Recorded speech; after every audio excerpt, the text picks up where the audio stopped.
Bonjour Monsieur Aulas, aujourd'hui on a beaucoup parlé de RSE. Bon, vous étiez un précurseur un peu en la matière avec l'Olympique Lyonnais. Je me souviens que quand vous aviez créé la fondation, vous aviez à l'époque établi plusieurs piliers de développement, dont le foot féminin. C'était tout calculé ça à l'époque. Pourquoi vous avez pressenti ça à l'époque? Comment vous aviez pressenti ça? Bon, en fait, c'est aussi par rapport aux valeurs qui animent les personnes. Et c'est vrai que depuis le début du développement, non seulement dans le sport, mais aussi dans mes entreprises, des perspectives en matière de RSE, j'ai toujours été très en avance. Y compris dans la Cégide du coup? Oui, y compris à Cégide à l'époque et même avant dans les sociétés précédentes. Donc voilà, je pense que c'est lié, je l'ai écrit dans le livre que j'ai sorti il y a quelques temps.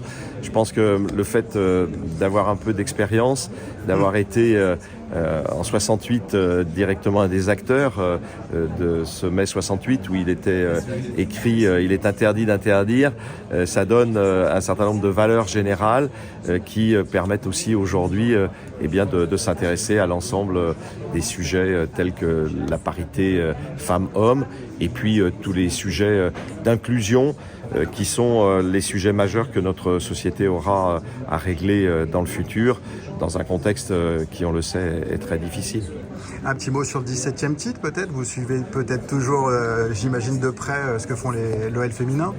Oui, déjà, effectivement, et émotionnellement, c'est quelque chose de tout à fait extraordinaire. Et puis, c'est la perspective d'avoir construit quelque chose qui est durable. Et on parle beaucoup aujourd'hui d'environnement durable. Eh bien, quand on sait construire une entreprise, une équipe qui se perpétue dans les années, eh bien, on est satisfait. Et ce 17e titre en est la consécration. Vous disiez que c'était une de vos plus belles réalisations finalement, le foot féminin? Oui, je pense qu'avec le recul, il y a eu beaucoup évidemment d'événements, mais c'est vrai que c'est un des plus beaux sujets, en tout cas celui qui m'a apporté le plus de satisfaction. Et je vois qu'aujourd'hui, on est dans une société qui enfin se préoccupe d'une manière générale des aspects d'inclusion, d'environnement, de RSE et de parité féminine. La remontée des garçons, peut-être un petit mot dessus? Voilà, c'est une remontée fantastique. Vous savez, le premier match qui a inversé la tendance, c'était le match en fait qui s'est déroulé aux alentours du 8 décembre, je crois, contre Toulouse. Alors, j'avais dit que peut-être que la Vierge Marie était présente ce jour-là, puisque c'était le jour des illuminations. Mais voilà, il y a eu quelque chose d'incroyable qui s'est produit et qui s'est perpétué. Et j'espère de tout cœur que les choses vont continuer parce que l'Olympique Lyonnais est enfin à sa place et j'en suis heureux.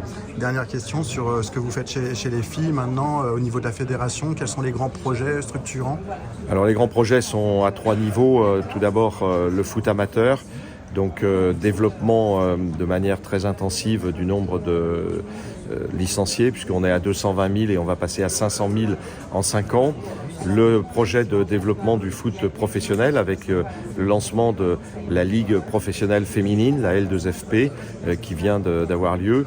Et puis aussi la responsabilité de l'équipe de France avec des JO qui arrivent et une équipe de France qui va avoir son camp de base à Lyon. Donc c'est aussi parmi les projets quelque chose qui me tenait à cœur et qui va être réalisé.